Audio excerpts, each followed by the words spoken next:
कोल्हापूरमधल्या Tawde hotel परिसर आणि राष्ट्रीय महामार्ग क्रमांक 4 वरची ही एक्सक्लुझिव्ह दृश्य आपण पाहतोय। एरियल शॉट्स आहेत, उंचावरून घेतलेली ही दृश्य आहेत। आपण बघतोय पुराचं पाणी कशा पद्धतीने सर्वदूर पसरलंय, सगळीकडे पाणीच पाणी आपल्याला दिसतंय आणि या सगळ्याचा फटका जो आहे तो अनेक छोटी गावं जी आहेत त्या छोट्या गावांना बसलाय।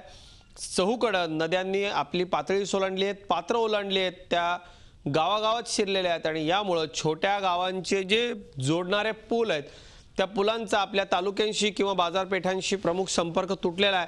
महसूल प्रशासन सगळीकडे लक्ष ठेवून आहे, सरकारी यंत्रणा या सगळ्यावरती लक्ष ठेवतीये। पालकमंत्र्यांनी कोल्हापुरात आज या सगळ्या संदर्भामध्ये बैठकही घेतली। आपण बघतोय प्रताप नाईक माझे सहकारी आता आपल्या सोबत आहेत। प्रताप, विहंगम दृश्य वर्ण दिसणारी ही सगळी आम्ही पाहतोय, पण ओला दुष्काळ या सगळ्यांना येणार नाही ना याचीच काळजी आता आहे, कारण पावसाचं प्रमाण जास्त झालंय, पाणीच पाणी चहूकडे दिसतंय, पूर मोठ्या प्रमाणावरती या संपूर्ण परिसरामध्ये पसरलाय। काय आता सध्याची सद्यस्थिती आहे?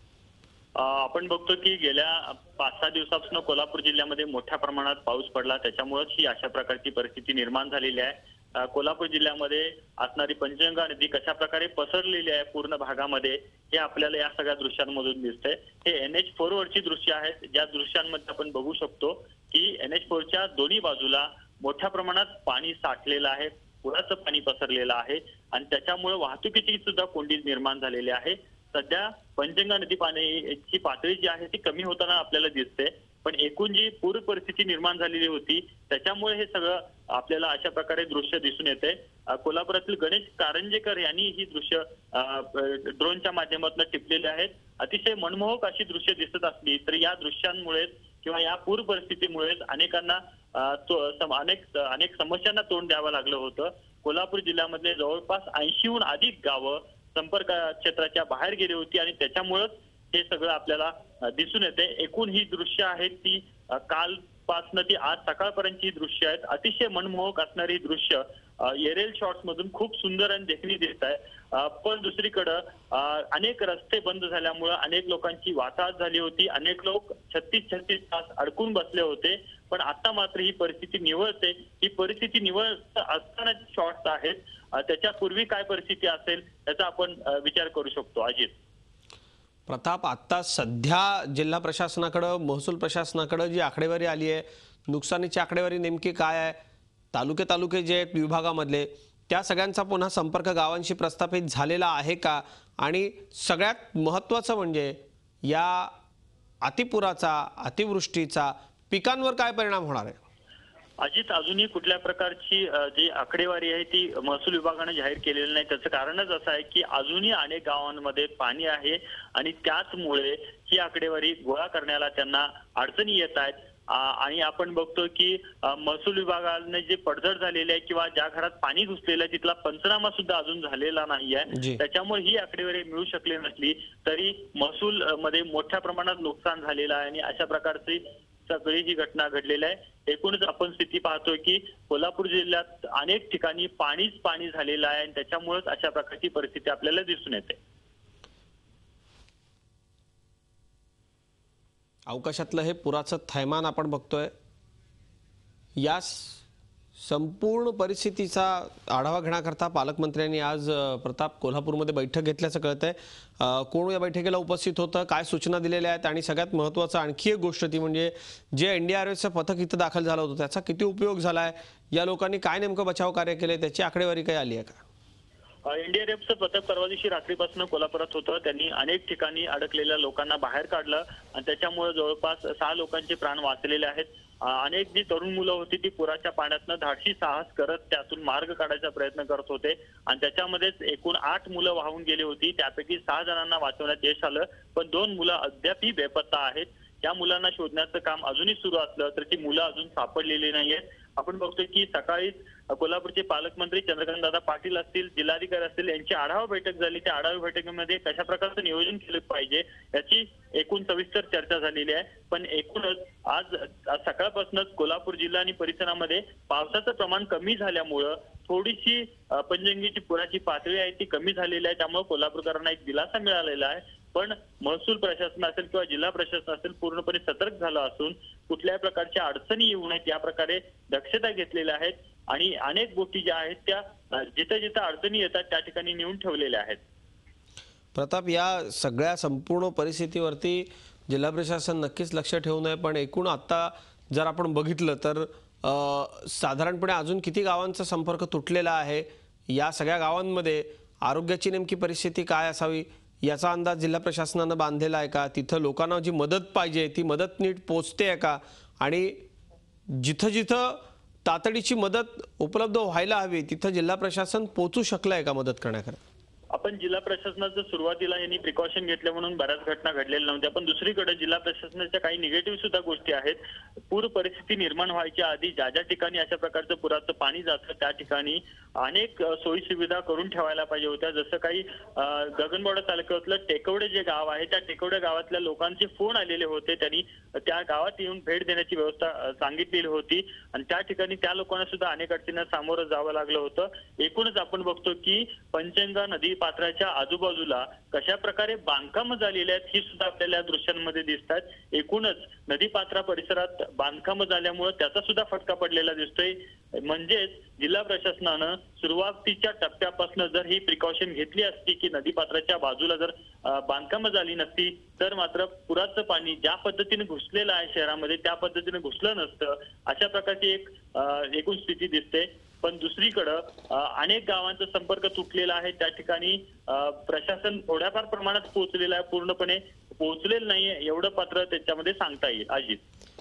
प्रताप, या सगळ्या पुरातनं काय धडा घ्यायला हवा महापालिकेनं? कारण आता अजून ज्या पद्धतीनं महापालिकेचं नियोजन आपण ज्याला म्हणतो शहर नियोजन बाकीच्या इतर सगळ्या गोष्टी या सगळ्याचा काय नेमका धडा शहरात विशेषतः घेतला गेला पाहिजे?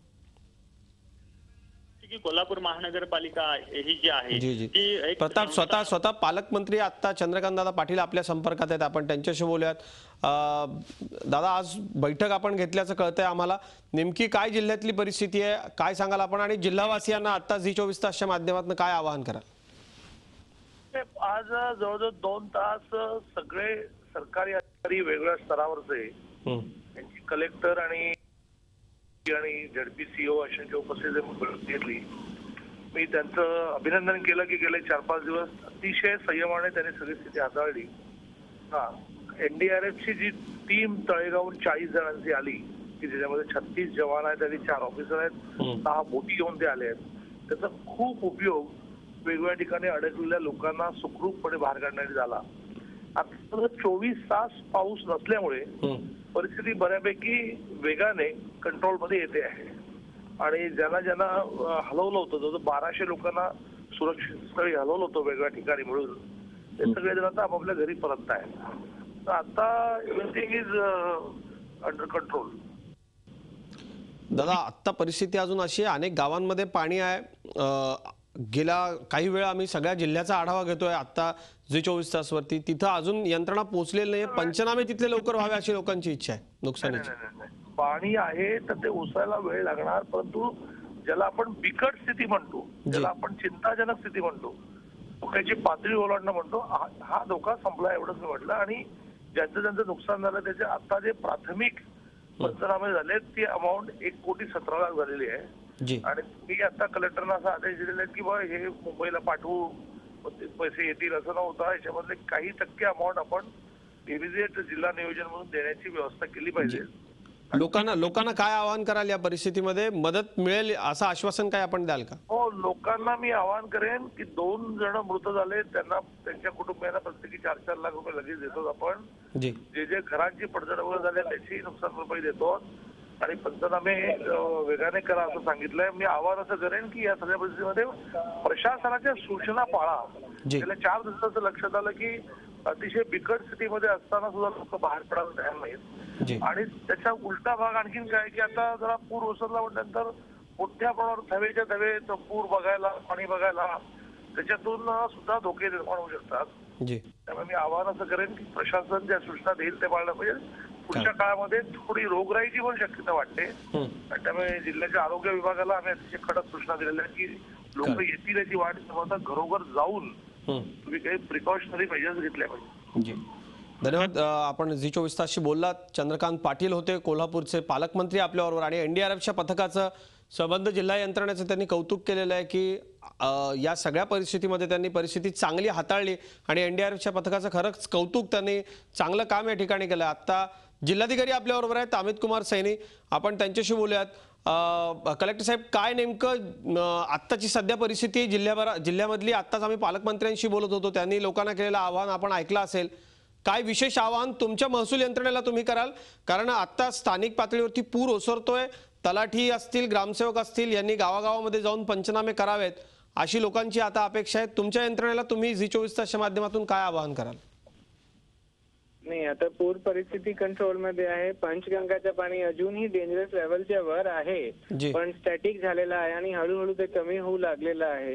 आणि काही बंधारे सुद्धा आता ओपन झालेलेच आहेत. माननीय पालकमंत्री सरांनी आज त्याचा डिटेल आढावा घेतला आणि त्यांनी काही सूचना डिटेल दिलेल्या आहेत, जसे की पंचनामा लवकरात लवकर करणे, लोकांना तातडीने मदत देणे. जसं माननीय मोदयांनी आम्हाला सूचना दिलेली आहे त्या सूचनेचे आम्ही काटेकोरपणे पालन करणारच. सोबतच रोगराईचं आता रिस्क वाढलेला आहे, मलेरिया असो, डेंग्यू असो, आणि या प्रकारचे आता रुग्ण वाढण्याची शक्यता आहे. कारण म्हणून आपण आता पुन्हा आम्ही सरांची अध्यक्षताखाली जी मीटिंग त्याच्या सरांच्या आदेशाच्या अनुषंगाने पुन्हा एक मीटिंग घेऊन आणि सर्व यंत्रणाला सज्ज करणार आहे. या दृष्टीने सुद्धा डॅम पोझिशन आता सुद्धा चांगली झालेली आहे. आता आम्ही आणखीन सज्ज राहणार. पुढच्या काळामध्ये असा काहीतरी जर घडला तर आणखीन वेगाने प्रॉब्लेम येऊ शकतो, त्या दृष्टीने सुद्धा आम्ही आता नियोजन करणं सुरू करत आहोत. जी. झी 24 तास रहा एक पाऊल पुढे.